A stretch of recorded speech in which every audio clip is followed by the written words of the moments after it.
We'll open up with second row right, Tony.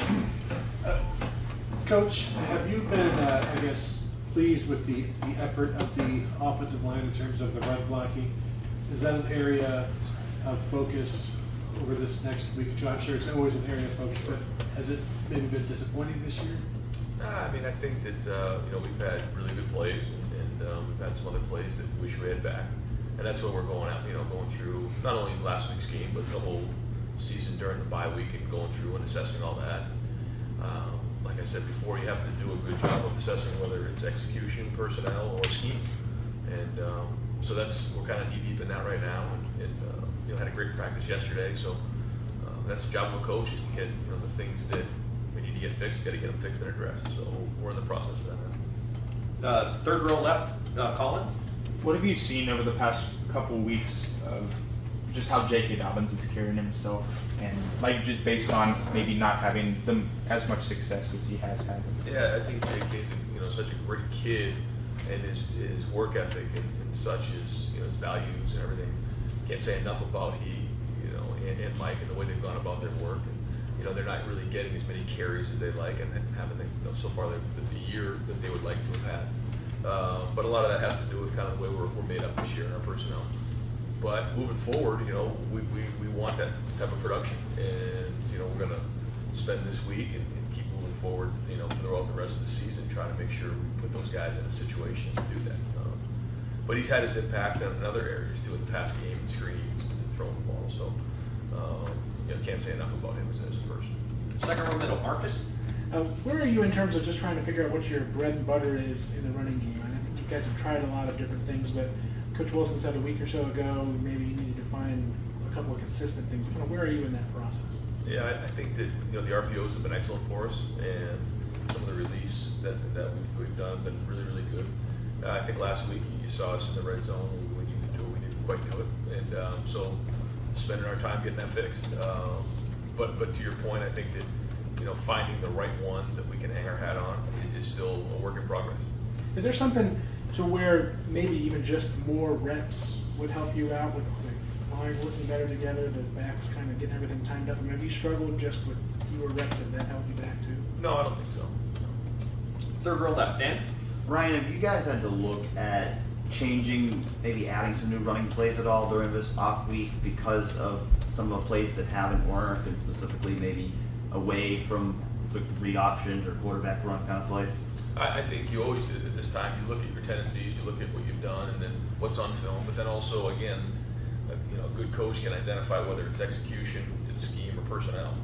And so, if you make a mistake in that area, then all of a sudden you're trying to fix something that doesn't need to be fixed, and figure out where the real problems are. And so we're in the process of that right now, and sorting through all that. But I think it's a little bit in all areas. I think there's some plays where we can do a better job schematically. Other areas we can do a better job, executing. A little bit here, a little bit there. Specifically in the red zone, you guys obviously didn't have the success you wanted on Saturday. What do you think are the things you guys need to do better in that area of the field to finish drives to touchdown? Yeah, we got to execute. We missed a couple passes that we've hit, and we went watched the film with the guys and showed them during the season, pass plays that were similar that we threw and caught with touchdowns. And when you do that, then maybe you're not in the situation you're at.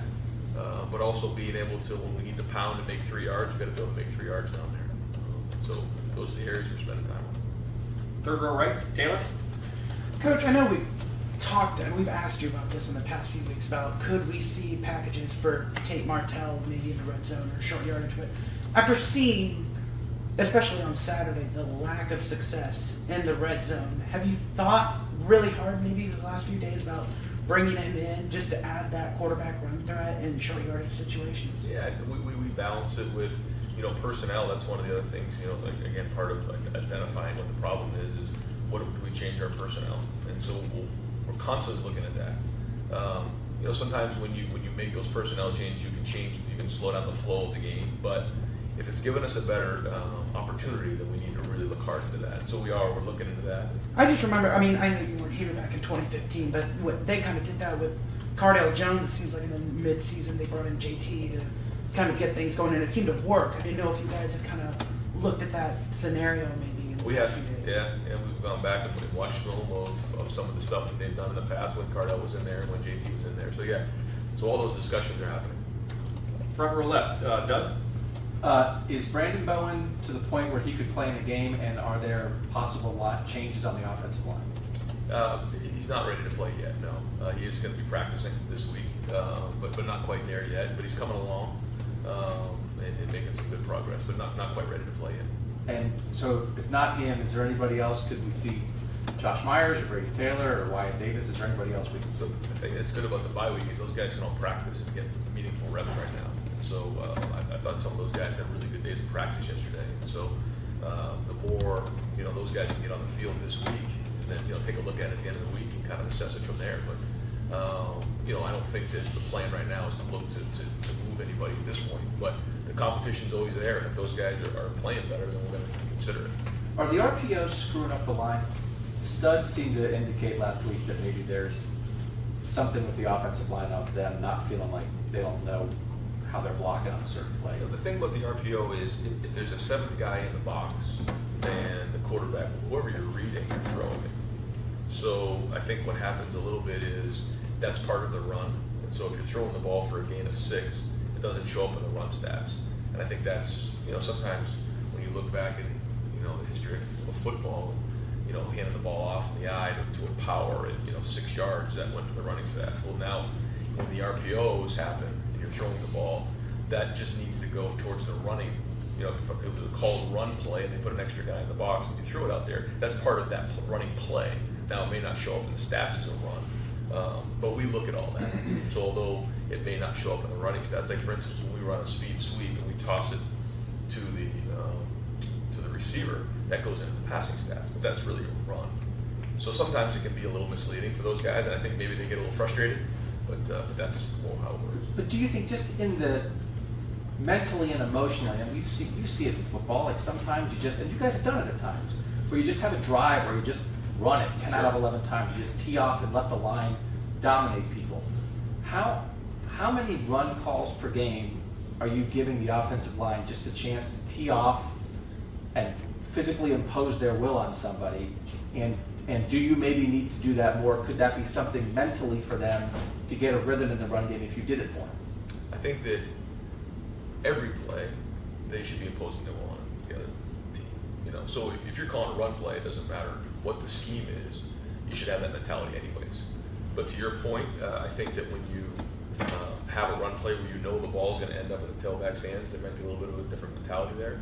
And again, that's all stuff that we're looking at. Do you think they have done it then? If you think every play they should be able to impose their will, have they this year enough? I think that's what we're looking at. And we're evaluating all of that right now. And again, it's all areas. If we run the ball and it bounces out to the perimeter, and maybe one of the receivers doesn't finish their block, or it could go for a big play. I know there was one play where we tossed it outside and it was really well blocked, and one of the DBs came off and made a play. So just like in the passing game, when people want to know why the passing game maybe isn't working, it's the protection, it's the routes, it's all that. Well, it's the same thing in the run game. The quarterback's involved in making sure we get to the right play and reading the right guy. The guys up front got to block, and the guys on the perimeter are going to do the same thing as well. So everybody's involved in it, and we all got to get it fixed. Right next door, Bill? Ryan, I don't think you guys used 2 tight ends at all in the red zone against Purdue. I'm just wondering, as you're looking at things to maybe tweak a little bit, what your confidence level is, and even your ability to get like a heavier package on the field, whether that's 2 tight ends, another back, or even a 6th offensive lineman. That's something to do that. Yeah, and that's we're looking at all those things, and it's a good point. You get a bigger surface over there, and maybe the extra hat, comes in from a little bit further away.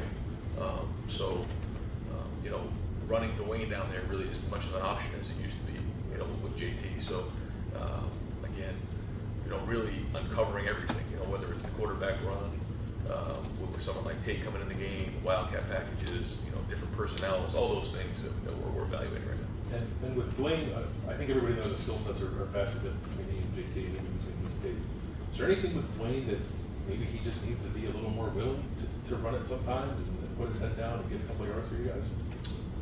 I think if we ask him to, like TCU game, he pulled it down and ran, and then he did a nice job there, and maybe we will ask him to do a little bit more.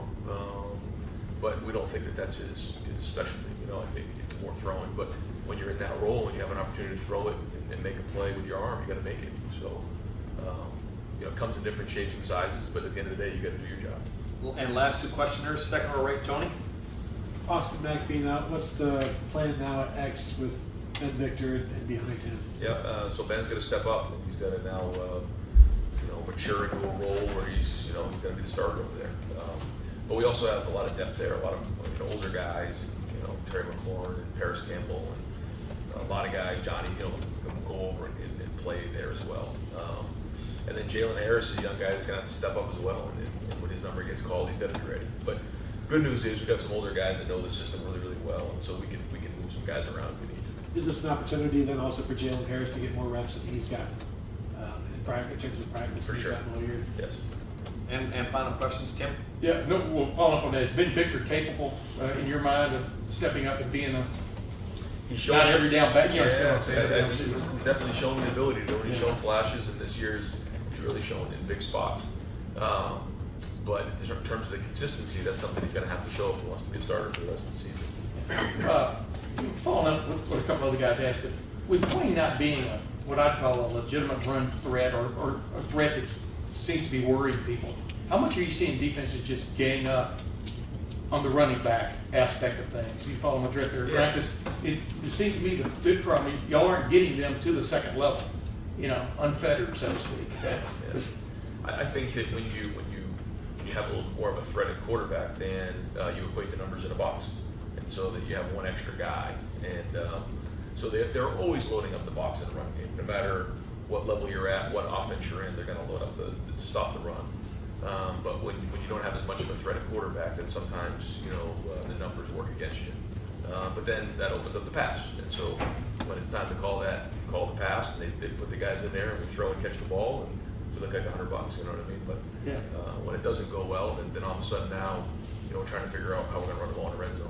And so it goes hand in hand. We've got to be able to throw the ball better, and we've got to be able to run the ball better. But that's what's funny about this whole conundrum is there's never been an Ohio State team throw the ball better than this team has, at least through the first 8 games. I mean, and prolifically and everything else. Yet the defense still seems to be able to gang up and stop the run. Is that, or y'all?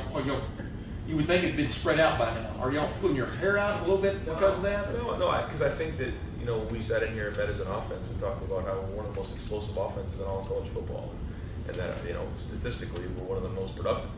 But now we've got to figure out how we're going to win in situational football. We've got to do a better job in that area, because if we can solve that, then we're really where we want to be. And I don't, when we come in here and meet as an offense, we don't want the guys to lose that, because they've done a lot of good things and scored a lot of points and gained a lot of yards. But when it comes down in there, we've got to get those problems solved. A lot of people say the foibles of relying on a passing game is what maybe you saw Saturday was he threw 73 passes, completed 47 for more yards than anybody in history, yet there were 3 plays that clearly could have been thrown up, maybe a beat earlier, things like that to change everything, right? I mean, does that play into what Woody Hayes used to say? Well, I think that's part of it. That's part of it, and so we're not saying that we're just a throwing team, and so we have to be able to throw the football, but we also have to be able to run the ball, and so that's a big part of it. But in those spots, if we connect on those throws, then we score some touchdowns, and maybe it's a different outcome. So a little bit here, a little bit there. Coach, thank you very much. We ask a million questions, what's wrong, right? We do the same thing to Greg. Just like your overall mood right now about this offense. Do you feel pretty good? If we fix 1 or 2 things, we're good? Just frustrated that we've done so many good things, yet didn't quite have a lot to show for it the other night, and that we have to play better situationally. Because to your point, we've done so many good things, and we've got a lot of good players on offense, and we have to just make sure that we're executing better in the red zone, and then when we need to run the ball, we got to run the ball. Great. Coach, thank you very much.